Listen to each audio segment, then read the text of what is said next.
saying that, which we have just read quickly. Till when should I continue to make dua? I made dua for a couple of weeks, for a couple of months, a couple of years, and nothing happened. And I've read that some prophets would make dua and on the spot they would be answered. Subhanallah. You're not a prophet. Therefore, don't have that kind of expectation. Yet, even prophets, Allah Azza wa Jal may delay answering their dua.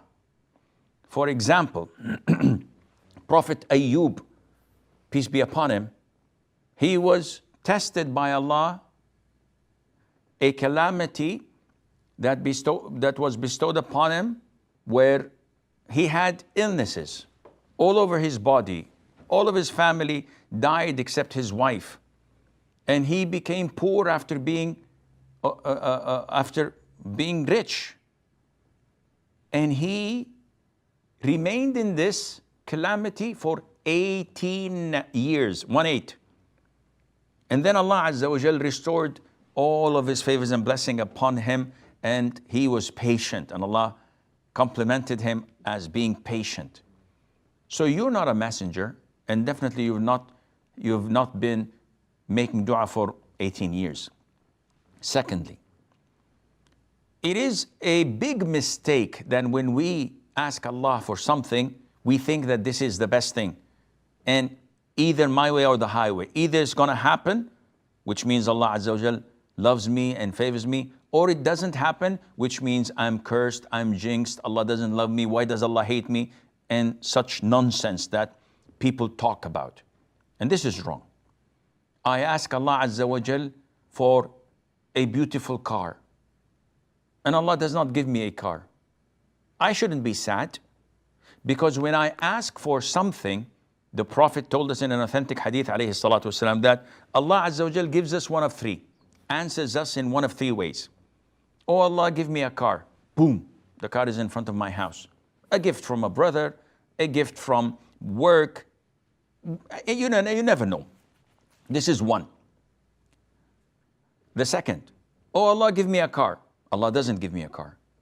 But it was predestined that there will come an illness that would put me in hospital, and the hospital bill would be 100,000 riyals. Exactly the amount of that car. And Allah Azza wa Jal deflected that illness, and it did not come to me. I don't know that this was predestined, it was going to happen to me. But because I'm making dua, Allah Azza wa Jal took it away from me. Number three, oh Allah, grant me a car. Open the door, there's no car outside. Look around, there's no illness that was coming, and it was deflected away. Then where is it?